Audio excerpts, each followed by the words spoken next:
नमस्कार, मैं रवीश कुमार। तो क्या अब कोलकाता की डॉक्टर के इंसाफ की लड़ाई राजनीतिक दलों के हाथ में चली जाएगी और वहां से भटक कर कहीं और?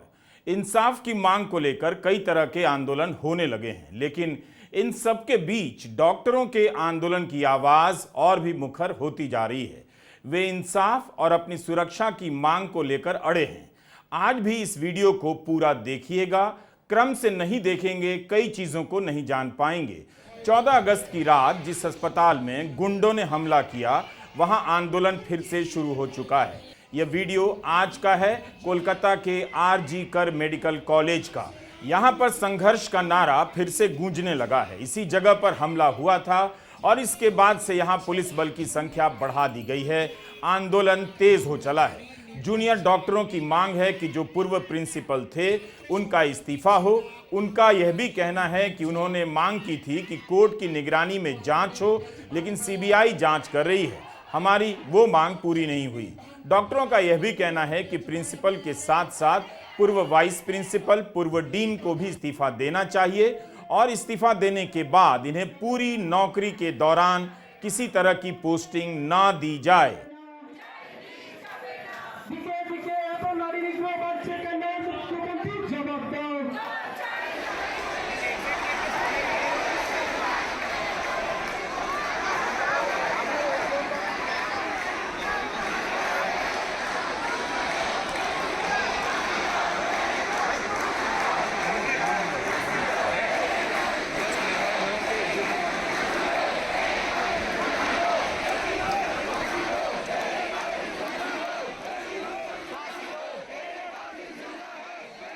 यह वीडियो दिल्ली का है, 16 अगस्त का।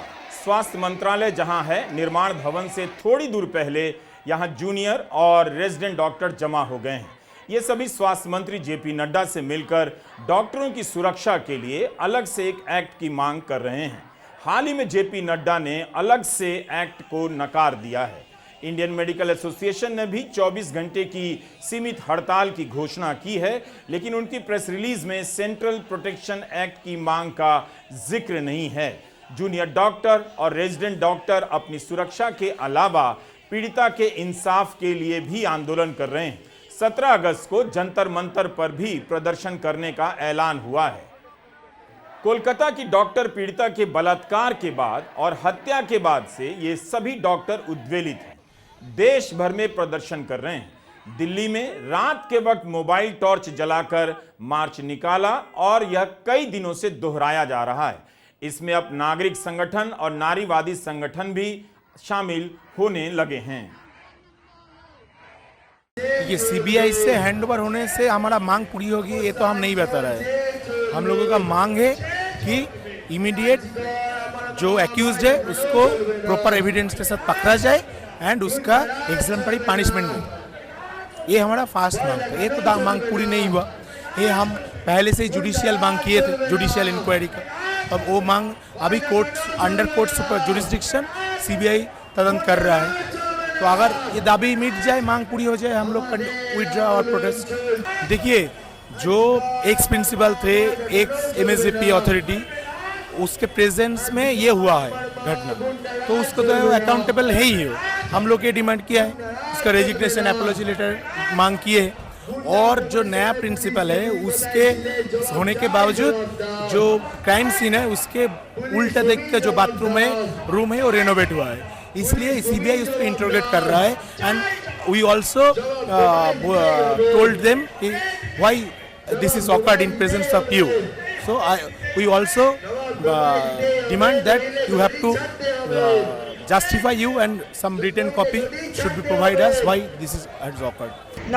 जितनी देर होती जाएगी उतना इंसाफ मिलने का चांस कम होता जाएगा। हम ये नहीं चाहते हैं। हम चाहते हैं कि फ़ौरन जो सीबीआई है प्रेस कॉन्फ्रेंस करके हमें बताए कि किस चीज़ पे क्या क्या तथ्य हैं जिन आधारों पे अरेस्ट किया जा रहा है, क्योंकि क्लियरली ये बताया गया है कि एक आदमी इसमें इन्वॉल्व नहीं है। तो अगर एक आदमी इन्वॉल्व नहीं है तो बाकी के लोग कहाँ हैं? अभी तक इसके बारे में हमें कोई जानकारी नहीं है। कोलकाता में आरजी कर मेडिकल कॉलेज एंड हॉस्पिटल में जूनियर डॉक्टरों का कई दिनों से आंदोलन चल रहा है। 16 अगस्त को 7वां दिन हो गया, लेकिन उन्होंने अपने आंदोलन में किसी नेता को आने नहीं दिया। दिल्ली में भी जूनियर और रेजिडेंट डॉक्टर अपनी मांग पर फोकस कर रहे हैं। क्या केंद्र सरकार उनकी मांग मानेगी? कोलकाता के आरजीकर मेडिकल कॉलेज के छात्रों ने भी कहा कि उनका आंदोलन पूरी तरह से गैर राजनीतिक है, मगर वे चाहते हैं कि गैर राजनीतिक तौर पर लोग इससे जुड़ें और पीड़िता को इंसाफ मिले। हमारा जो मूवमेंट है ये शुरू से ही अपॉलिटिकल रहा है, चाहे वो पहला दिन हो या आज का 7वां दिन। हमारा बस एक ही मोटिव था, वो था जस्टिस फॉर पीस। चाहे इसमें कितने भी लोग जुड़े हों, किसी का भी कोई भी मोटिव हो, पॉलिटिकल एजेंडा हो, लेकिन हमारा मूवमेंट का एक ही अपॉलिटिकल एजेंडा था, दैट इज जस्टिस। और हम अभी भी क्या पूरे कॉलेज के रिप्रेजेंटेटिव, बाकी कॉलेज के सब एक ही चीज़ चाहते हैं कि ये मूवमेंट और बड़ा बने, अपॉलिटिकली लोग जुड़े, ये मूवमेंट को और बड़ा करें, इसको एस्केलेट करें ताकि दीदी को जस्टिस जल्दी मिले। लेकिन यह भी सच है कि डॉक्टरों का यह आंदोलन केवल डॉक्टरों का अब नहीं रहा। राजनीतिक दलों का सब्र और इंतजार खत्म हो चुका है। कई दल कूद पड़े हैं। हम इन सब पर बात करेंगे ही, लेकिन पहले अफवाह और फेक न्यूज की चुनौती पर जोर देना चाहते हैं। इस घटना में जिस तरह से सोशल मीडिया और गोदी मीडिया की भूमिका सामने आई है, उसे समझने के लिए संदेश खाली और सुशांत सिंह राजपूत केस के समय मीडिया की भूमिका और केस के नतीजे याद करने चाहिए। हम इस वीडियो में इसकी भी बात करेंगे। डॉक्टर भी मानते हैं कि अफवाह से उनके केस और आंदोलन को नुकसान हो सकता है। हम लोगों को तरफ से कोई अफवाह फैलने की कोई आइडिया नहीं था। ये जो फैल रहा है, हम लोगों का जो आंदोलन का उद्देश्य है वो सफल नहीं होगा इससे। तो हम लोग का इससे आंदोलन का जो प्रोग्रेस है वो हैम्पर हो रहा है। तो अभी भी 7 दिन हो चुका है इस घटना के, अभी भी कोई दोषी साब्यस्त नहीं हुआ है, कोई दोषी को गिरफ्तार भी नहीं किया हुआ है। अभी हम लोग का जल्दी जस्टिस चाहिए। तृणमूल सांसद महुआ मोइत्रा ने अफवाहों का खंडन करने के लिए एक लंबा बयान अंग्रेजी में जारी किया है।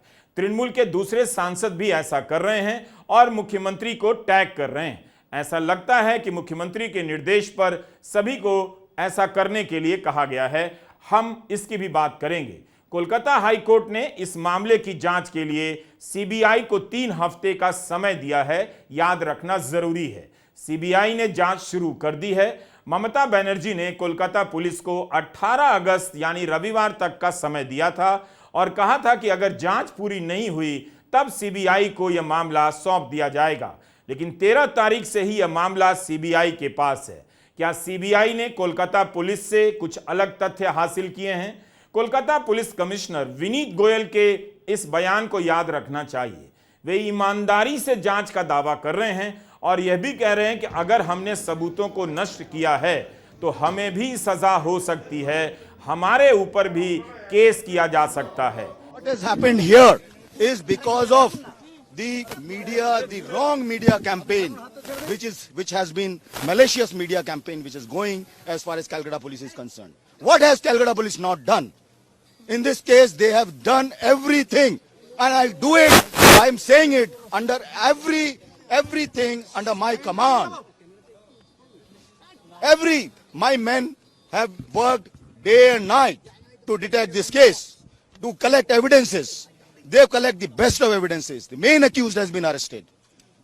We have tried to satisfy the family. The rumors are being floated that some Mahapatro being connected with some political Mahapatro. He's an intern whose parents, we verified this. He comes from a very small place. His father is a primary school teacher. Doesn't have any kind of a background, political background. People are spreading these kind of rumors. And some of them, he says, are his friends, these doctors. It's pathetic. Police commissioner challenge कर रहे हैं कि अगर उनकी team ने जांच में गड़बड़ी की है, सबूत मिटाए हैं, तो उनके खिलाफ भी आईपीसी के सेक्शन 201 के तहत कार्रवाई हो सकती है।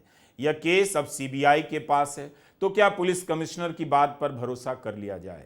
इतना जरूर है कि वे प्रेस का सामना कर रहे हैं, पत्रकारों के बीच जा रहे हैं और अपने कमरे में पत्रकारों को बुला रहे हैं, ऑन रिकॉर्ड सवालों के जवाब दे रहे हैं।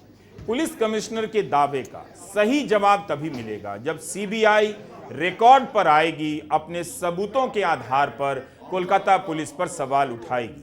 अभी तक सीबीआई ने कुछ भी नहीं कहा है, लेकिन यह भी ध्यान रखना चाहिए कि कोर्ट ने पुलिस की जांच को लेकर कई सवाल उठाए हैं, लेकिन क्या कोर्ट ने सबूतों के नष्ट किए जाने की आशंका जताई है?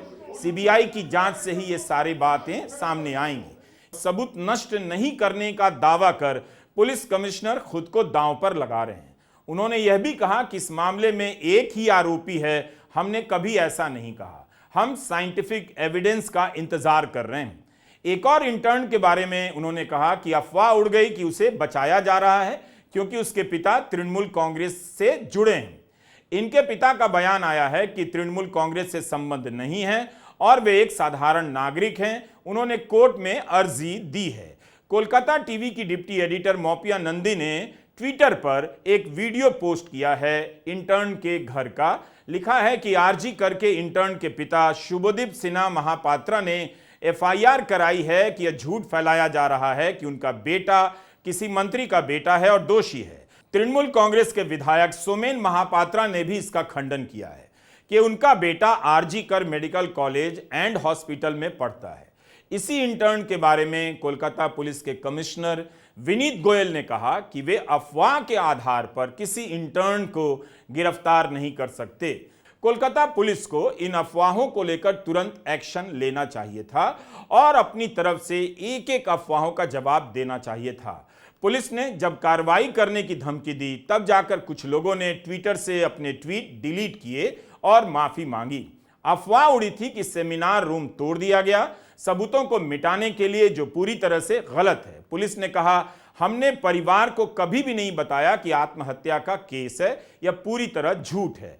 पुलिस कमिश्नर ने कहा कि पुलिस से असेसमेंट में गलती हुई है और यह पहले भी हुआ है और कहीं और भी हुआ है। अपनी गलती मान लेना बड़ी बात है। ऐसा आपने दिल्ली दंगों के समय दिल्ली पुलिस के कमिश्नर को कहते सुना था कि गलती हो गई असेसमेंट में। आपको याद होगा, राष्ट्रीय सुरक्षा सलाहकार को खुद पूर्वी दिल्ली की गलियों में जाना पड़ा और हालात पर काबू पाने के लिए पुलिस कमिश्नर से चार्ज लेना पड़ा। अफवाह एक बड़ी समस्या है, फेक न्यूज भी। इससे निपटने का अब तक सिस्टम बन जाना चाहिए था, लेकिन अस्पताल में जो हमला हुआ वो बिल्कुल फेक न्यूज नहीं है। इसकी जवाबदेही तय होनी चाहिए। कई तरह की ऑडियो रिकॉर्डिंग चलाई जा रही है, किसी का नाम नहीं है मगर आवाज है। बताया जा रहा है किसी डॉक्टर की आवाज है और पूरा ब्यौरा उसमें निकल कर आ रहा है। लगता है विश्वसनीय बनाने के लिए ऑडियो रिकॉर्डिंग का इस्तेमाल किया जा रहा है। तृणमूल कांग्रेस के सांसद भी देर से जागे, तब तक 2-3 दिनों में काफी कुछ फैल चुका था। तृणमूल सांसद महुआ मोइत्रा ने अंग्रेजी में 3 मिनट 22 सेकंड का बयान जारी किया है और 3 बिंदुओं पर खंडन किया है। हमने अपने संक्षिप्त अनुवाद के साथ इस वीडियो को आपके लिए यहां पेश किया है।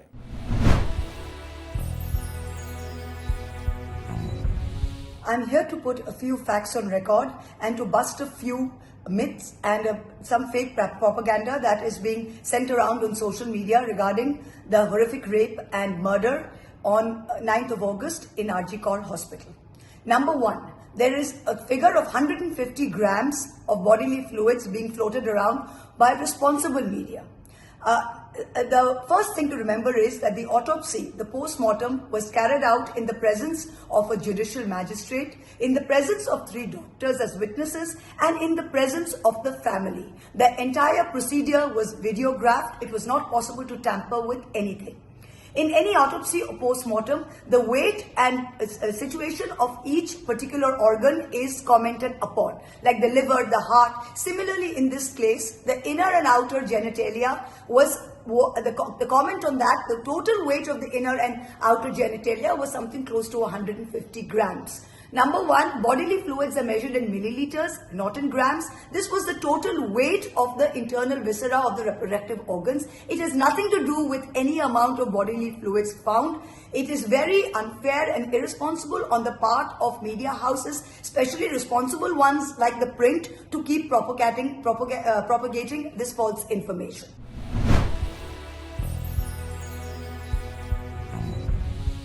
Number two, that the place of occurrence, the crime scene, was tampered with and there was some kind of construction going on there. Please understand the facts surrounding this. The crime scene, the PO, the place of occurrence, was sealed off by the police immediately after the crime came to light. It is now only within the Calcutta Police and CBI are the only people who can access that. It is secured. After the incident happened, the health secretary came to the spot and met with doctors and students. The students said that they needed a rest area and they needed toilets to be constructed immediately. The superintendent engineer was asked without delay on behalf of the students to go and construct this. This is why the work started there to construct the toilets and the rest area in keeping with the students' demands at a place of their choosing. This is not the place of occurrence or the PO or the crime scene, which was completely separate.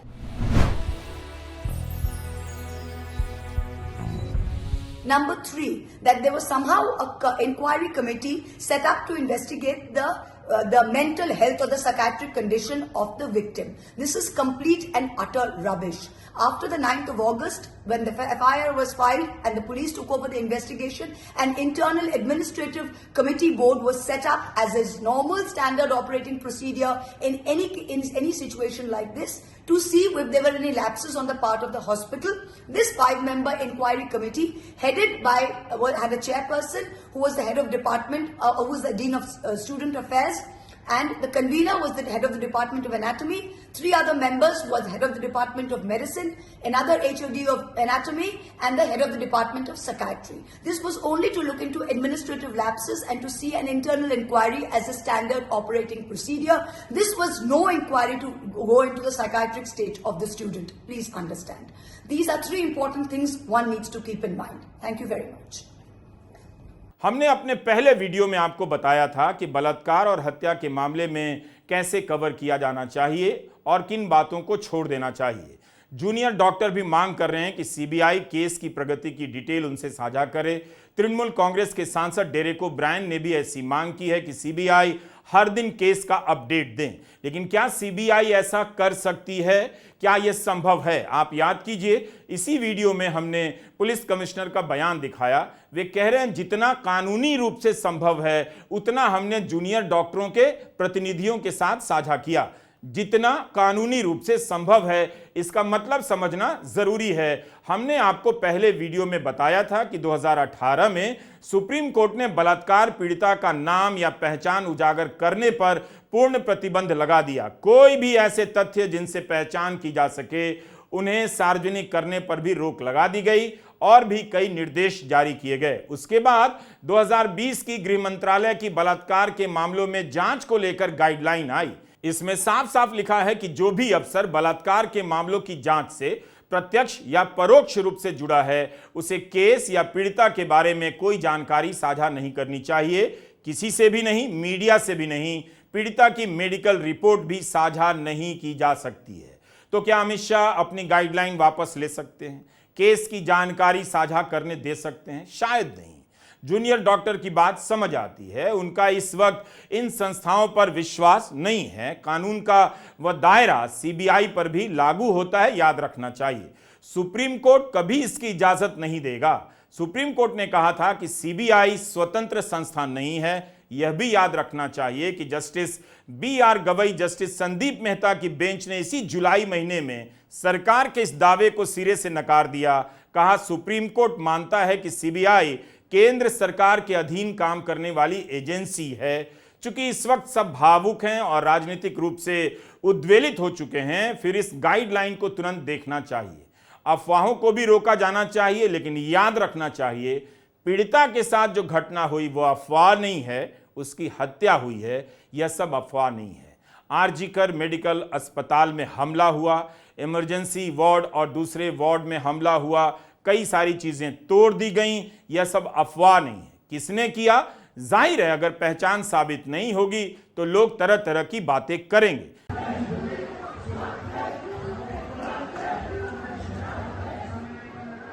बहुत मुश्किल है तथ्यों और मिथकों को अलग करना। कई तरह के वीडियो और ऑडियो वायरल हो चुके हैं। पुलिस को यही पता करने में 1 साल लग जाएगा कि कहां-कहां खबरें कैसे फैली और छपी। 14 अगस्त की रात RG medical college and hospital में गुंडों की भीड़ कैसे आ गई, इतना सब कुछ तहस नहस कैसे कर गई। जैसा कि वायरल वीडियो में दिखा है कि बड़ी संख्या में लोग आए थे, तो इसकी प्लानिंग किसने की, कहां से इतनी संख्या में लोग आ गए, पुलिस को जानकारी क्यों नहीं मिली। अगर कोलकाता पुलिस वर्ल्ड की बेस्ट पुलिस है तो उससे कब तक उम्मीद की जाए कि वह इसका पर्दाफाश करेगी और इतनी भीड़ लाने वाले को सामने ले आएगी। तृणमूल कांग्रेस के सांसद अभिषेक बनर्जी ने भी ट्वीट किया है कि ये किसी भी राजनीतिक दल के समर्थक हों, इन सभी के खिलाफ कार्रवाई होनी चाहिए। कोलकाता पुलिस का बयान है कि इस मामले में अभी तक 25 लोगों को गिरफ्तार किया गया है। इनकी पहचान सोशल मीडिया के फीडबैक के आधार पर की गई है। पुलिस कमिश्नर विनीत गोयल ने अपील जारी की है कि अगर कोई भी गुंडागर्दी करने वालों को पहचानता है तो वो पुलिस को सूचना दे, चाहे वह किसी भी दल का हो, उसे गिरफ्तार किया जाएगा। पुलिस ने आज फिर से अफवाह न उड़ाने की अपील की है। अभी तक पीड़िता के इंसाफ को लेकर आंदोलन हो रहा था, लेकिन अब इस आंदोलन में अस्पताल पर हमले का मुद्दा भी जुड़ गया है। इसमें कोई दो राय नहीं कि यह आंदोलन राजनीतिक रूप ले चुका है और राजनीतिक रूप लेने के कारण अब बात केवल कोलकाता की नहीं हो रही, दूसरे राज्यों की घटनाओं की भी बातें हो रही हैं, जिसकी बात इस वक्त नहीं होनी चाहिए थी। इसे ही व्हाट अबाउटरी कहते हैं। मतलब जब आप कोलकाता की बात करें तो हिमाचल प्रदेश की घटना का जिक्र किया जाने लगे और कोलकाता की बात से ध्यान हट जाए। इससे नुकसान कोलकाता की पीड़िता को होता है। यह इसलिए भी होता है कि राजनीतिक दलों का रिकॉर्ड भी संस्थाओं की तरह बेहद खराब है। यह नहीं होना चाहिए, लेकिन क्या इसे होने से रोका जा सकता है व्हाट अबाउटरी को? खासकर तब जब प्रधानमंत्री मोदी ने लाल किला से कह दिया महिलाओं के खिलाफ अत्याचार के मामले में कड़ी सजा की बात की, तो समझा गया उनका इशारा कोलकाता की तरफ ही था। इसको देश को, समाज को, हमारी राज्य सरकारों को गंभीरता से लेना होगा।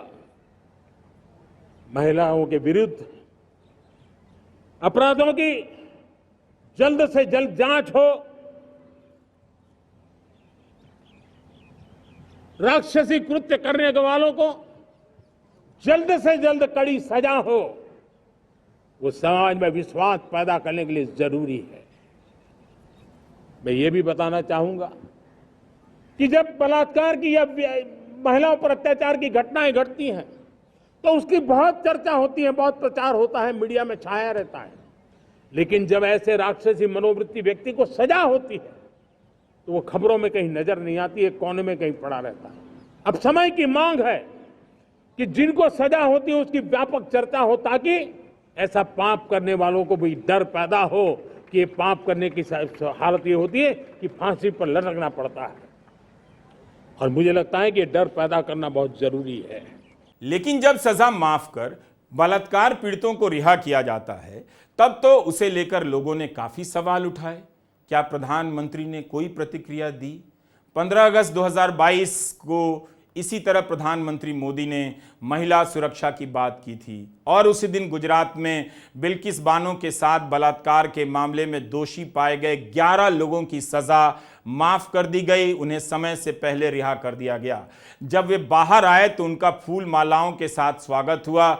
इस बार भी देखिए, 15 अगस्त को राम रहीम का जन्मदिन था, 13 अगस्त को उसे 21 दिन की पैरोल पर रिहा कर दिया जाता है। 2017 में इस राम रहीम को 2 लड़कियों के साथ बलात्कार के मामले में 20 साल की सजा दी गई और पत्रकार रामचंद्र छत्रपति की हत्या के मामले में भी उम्र कैद की सजा दी गई। लेकिन यह आदमी 13 बार फरलो और पैरोल पर बाहर आ चुका है। 7 साल की सजा के दौरान 255 दिनों के लिए बलात्कार के मामले में दोषी पाए जाने के बाद राम रहीम को इतनी आजादी है। क्या इसके खिलाफ बीजेपी कोई आंदोलन कर रही है? क्या बीजेपी की महिला नेताएं उन 2 लड़कियों के इंसाफ के लिए राम रहीम के आश्रम के बाहर धरना दे सकती हैं? हरियाणा, पंजाब या राजस्थान में चुनाव से ठीक पहले राम रहीम को 6ठी बार पैरोल दिया गया। जब बीजेपी राम रहीम को पैरोल दिए जाने के खिलाफ नहीं बोल सकती तो फिर उससे पूछा जाएगा कि कोलकाता में उसके प्रदर्शन का क्या मतलब है, खासकर तब जब जांच सीबीआई को सौंप दी गई है। क्या बीजेपी को अब सीबीआई पर भरोसा नहीं? कोलकाता हाई कोर्ट में जो याचिका दायर की गई उसमें एक याचिका बीजेपी के नेता शुवेंदु अधिकारी की भी थी। उत्तराखंड में अंकिता भंडारी की हत्या हुई, क्या इंसाफ मिल गया? बीजेपी ने क्या किया? आज तक वहां आंदोलन होता रहता है।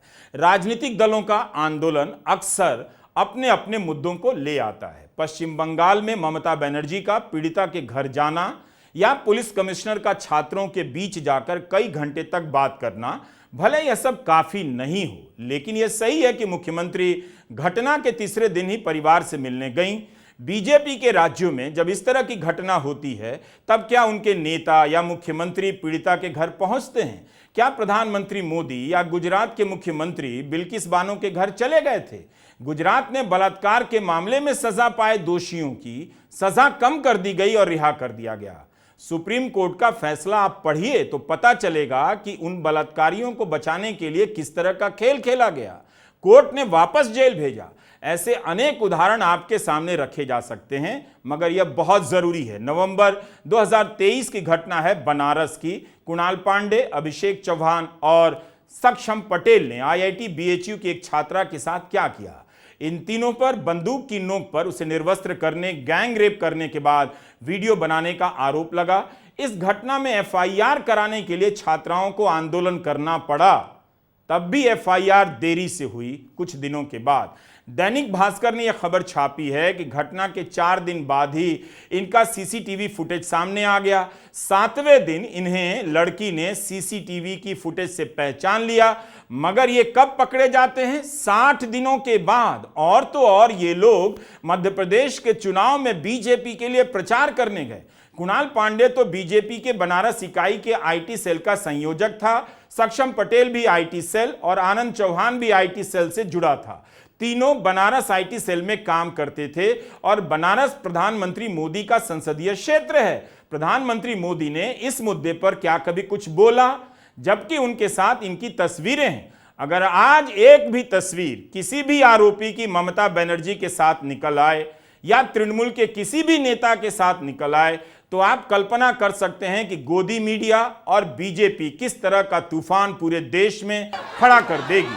अभी से ही पश्चिम बंगाल की सरकार को बर्खास्त कर राष्ट्रपति शासन लगाने की मांग होने लगी है। क्या यही मांग उत्तराखंड, यूपी और गुजरात में की गई थी? क्या ममता बनर्जी की तरह योगी दबाव में आए कि वे बनारस आकर मातृ एंड नारी शक्ति की रक्षा में पैदल मार्च करें? ममता बनर्जी को यह सब क्यों करना पड़ रहा है? क्या इस मामले में योगी सरकार ने पीड़िता को इंसाफ दिला दिया है? क्या धामी सरकार ने अंकिता भंडारी के केस में पीड़ित परिवार को इंसाफ दिला दिया? तो क्या CBI 3 हफ्तों में कोलकाता कांड के केस को सुलझा देगी? इंसाफ कब मिलेगा?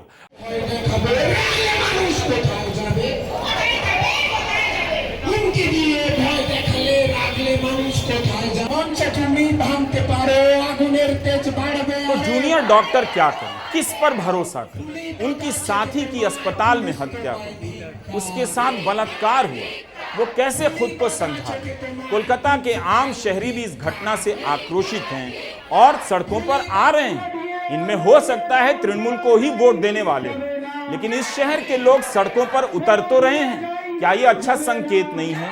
जंतर मंतर पर जब महिला पहलवान धरने पर बैठी, बीजेपी के सांसद पर आरोप लगा रही थी, टूटकर रोने लगी, हताश होकर खेल से संन्यास ले लिया, तब दिल्ली और दिल्ली के लोगों ने क्या किया?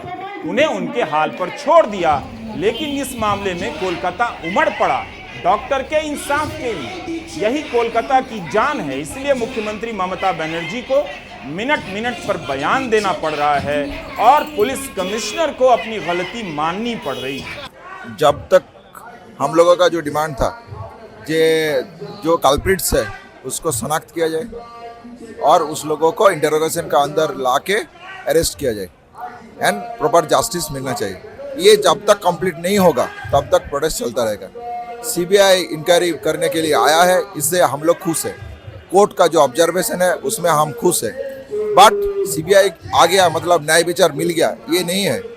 तो CBI के पास जो बात आ रहा है, जो इन्वेस्टिगेशन का आ रहा है, तो हम तो यहाँ पे है, हम लोगों के थ्रू से कम्युनिकेटेड हो, प्रॉपरली कम्युनिकेटेड हो। जब तक ये प्रॉपरली कम्युनिकेटेड हुए थे, जो हम लोगों का पहला और मुद्दा मांग है, वो मांग जब तक कंप्लीट न हो रहा है वो भी चलेगा। लेकिन और एक भी मांग है जो एक्स प्रिंसिपल था उसको इंटरोगेशन के अंदर ला जाए। राजनीतिक दलों का इंसाफ के पक्ष में उतरना आप हर वक्त गलत नहीं कह सकते।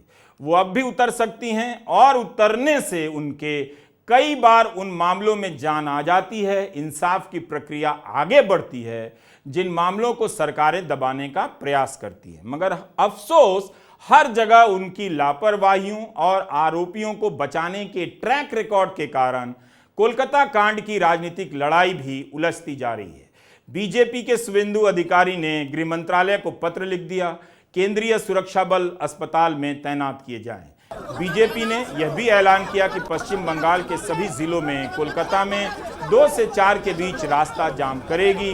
आज कोलकाता में बीजेपी और पुलिस के बीच कुछ झड़प हुई और कुछ प्रदर्शनकारियों को हिरासत में लिया गया, ऐसी खबरें हैं।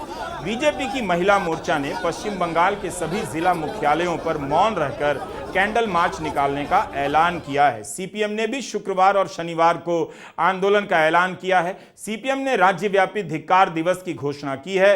राज्य स्वास्थ्य मंत्री, राज्य गृह मंत्री से इस्तीफा मांगा है। यह दोनों मंत्रालय मुख्यमंत्री ममता बनर्जी के ही पास है।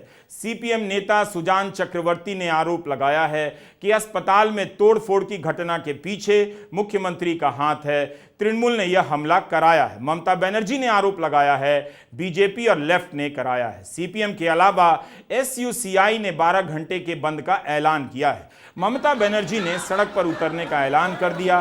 17 अगस्त को तृणमूल कांग्रेस सभी ब्लॉक, वार्ड और नगर पालिका में बंगाल को बदनाम करने की वाम और राम साजिश के खिलाफ धरना देंगी। 18 अगस्त को भी सभी ब्लॉक में टीएमसी का धरना होगा। तृणमूल का कहना है कि यह धरना मेडिकल कॉलेज के दोषियों को फांसी की सजा देने की मांग को लेकर दिया जाएगा। तृणमूल कांग्रेस के सांसद डेरेक ओब्रायन ने ट्वीट कर कारण बताया है कि क्यों ममता बनर्जी ने मार्च करने का फैसला किया है। डेरेक ने सीबीआई से मांग की है कि हर दिन केस के बारे में अपडेट दे। सीबीआई इस घटना में शामिल सभी आरोपियों को गिरफ्तार करे और मामले को फास्ट ट्रैक कोर्ट में भेजे। डेरेक ने लिखा है कि सीबीआई के पास जाने का यह मतलब नहीं होना चाहिए कि मामले को ठंडे बस्ते में डाल दिया जाए। किसी को बख्शा नहीं जाना चाहिए। अब 2 हालात हैं। राजनीतिक पार्टी के रूप में तृणमूल अभियुक्त के पक्ष में नहीं है। वह भी सीबीआई से मांग कर रही है कि जो भी शामिल है उसे गिरफ्तार किया जाए और सजा दी जाए। मुख्यमंत्री ममता बनर्जी पर दबाव तो है। अगर वो गुजरात या उत्तर प्रदेश की मुख्यमंत्री होती तो शायद ऐसा नहीं होता, बशर्ते वे बीजेपी की मुख्यमंत्री होती। लेकिन ये बंगाल का भी अपना चरित्र है कि महिला डॉक्टर के साथ जो घटना हुई है वहां का यह जन दबाव भी है। केवल राजनीतिक नजरिए से मत देखिए, बंगाल की जनता का अपनी तरफ से दबाव भी है कि मुख्यमंत्री को लगातार डॉक्टरों से संवाद करना पड़ रहा है। उन्होंने बयान दिया है कि अगर डॉक्टरों को लगता है कि उनके पांव छूने से वे संतुष्ट हो सकते हैं, उसके लिए भी तैयार है। आप 5 दिनों से धरना कर रहे हैं, किसी ने नहीं रोका।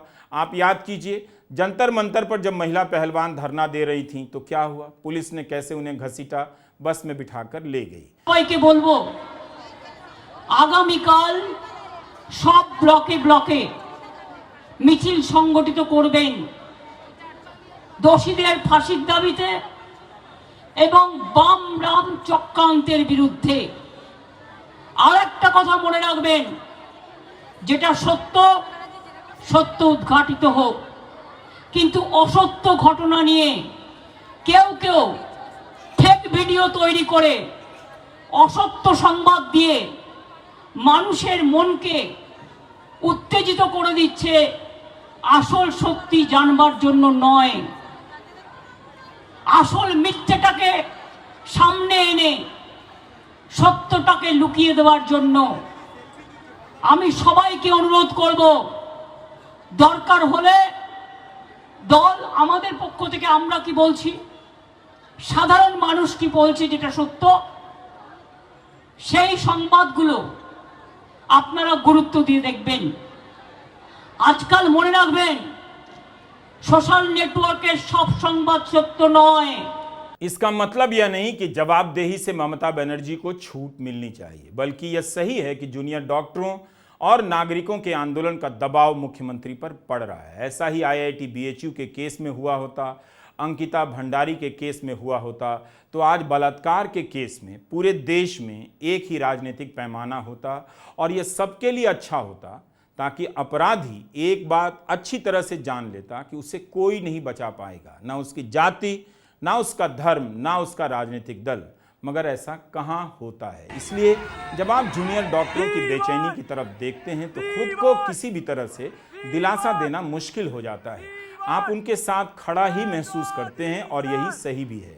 लेकिन आप जब राजनीतिक दलों की सक्रियता की तरफ से देखते हैं तो सारा मामला बदल जाता है। पता चल रहा है कि एक बार फिर से बंगाल के मुद्दे को बड़ा किया जा रहा है। यह पहली बार नहीं हो रहा। पिछले 10 साल में बंगाल के कई मुद्दों पर राष्ट्रीय मुद्दे की संभावना तलाशी गई। बलात्कार और हत्या के ऐसे मामलों में गोदी मीडिया और सोशल मीडिया पर इतनी थ्योरी चला दी जाती है कि जांच और फैसले का मतलब नहीं रह जाता।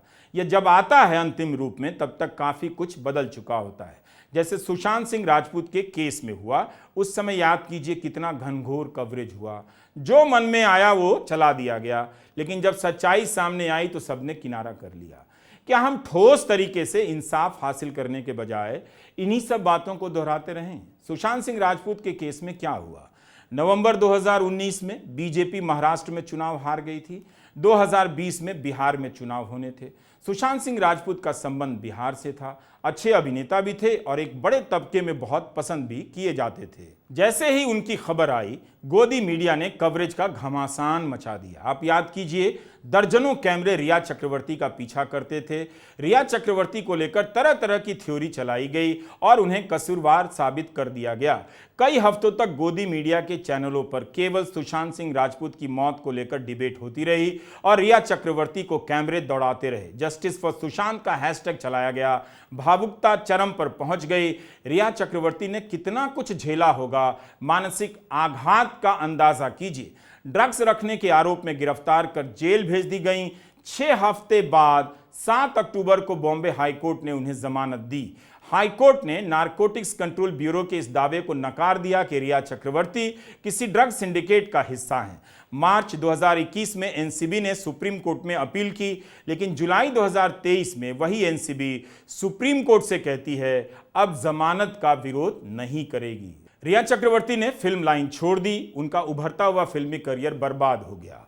अब वे पॉडकास्ट करती हैं। देश के मीडिया, टीवी, अखबारों में सुशांत सिंह राजपूत की मृत्यु के बाद जो मीडिया ट्रायल चला, उस पर बॉम्बे हाई कोर्ट ने कहा कि यह सब आपराधिक अवमानना के बराबर है। अदालत ने रिपब्लिक टीवी और टाइम्स नाउ की कवरेज पर टिप्पणी करते हुए कहा कि उनकी कवरेज घृणापूर्ण रही है। कोर्ट ने कहा कि अभिनेता की मौत और उसके बाद की घटनाओं पर इन टीवी चैनलों द्वारा रिपोर्ट, चर्चा, बहस, साक्षात्कार का प्रसारण प्रथम दृष्टया अवमाननापूर्ण है, जिसमें आपराधिक अवमानना के तत्व हैं। बॉम्बे हाईकोर्ट ने मीडिया के लिए दिशा निर्देश जारी कर दिए। जांच को प्रभावित करने से दूर रहने का निर्देश दिया। 251 पन्नों के फैसले में कोर्ट ने कहा था, कई तरह के निर्देश दिए थे कि घटना स्थल का रिकंस्ट्रक्शन और अपराध के घटनाक्रम को नहीं दिखाना है। मामले की जांच के विषय में पूर्वानुमान देना और भविष्यवाणी करना मना है। आरोपी पीड़ित के चरित्र का उल्लेख करना और दोनों के लिए पूर्वाग्रह का माहौल नहीं बना सकते हैं। पीड़ित गवाहों और या उनके परिवार के किसी भी सदस्य से साक्षात्कार नहीं कर सकते, उसे स्क्रीन पर नहीं दिखा सकते। गवाहों के बयानों का विश्लेषण नहीं किया जा सकता है। और इसी तरह की गाइडलाइन सुप्रीम कोर्ट ने बलात्कार के केस में मीडिया के लिए की। गृह मंत्रालय ने 2020 में बना दी। इसके बारे में हम आपको इसलिए बता रहे हैं कि ट्रोल और लोग दोनों पूछने लग जाते हैं कि आप केस के डिटेल के बारे में नहीं बता रहे। आप दर्शकों को भी यह जानना बहुत ज़रूरी है कि आत्महत्या और बलात्कार के केस में हर डिटेल नहीं बताई जा सकती है, ना ही परिवार का इंटरव्यू चलाया जा सकता है। बेशक यह चुनौती है कि इसका लाभ किसी न किसी राजनीतिक दल को मिल जाता है और उसका गुप्त तंत्र जैसा चाहता है वैसा फैला देता है। हम इस देश में रहते हैं जहां जांच एजेंसियों की विश्वसनीयता कितनी है आप जानते हैं। इस वक्त जीरो कहना ठीक नहीं है, लेकिन परसों आप जीरो कह सकते हैं। जहां ईडी किसी संपादक और सांसद को अवैध तरीके से गिरफ्तार कर ले, कोई कार्रवाई तक ना हो, खुद सुप्रीम कोर्ट को कहना पड़े कि 5000 केस हैं और सजा 50 में भी नहीं, आपको अपनी जांच बेहतर कर लेनी चाहिए। तो जाहिर है आप आंदोलन खत्म करने से पहले इंसाफ की मांग पर अड़े रहेंगे। इसके अलावा आपके पास क्या रास्ता बचता है? कैसे खुद को दिलासा देंगे कि आपके साथ पढ़ने वाली एक लड़की के साथ ऐसी घटना हुई और आपने कुछ भी नहीं किया? नमस्कार, मैं रवीश कुमार।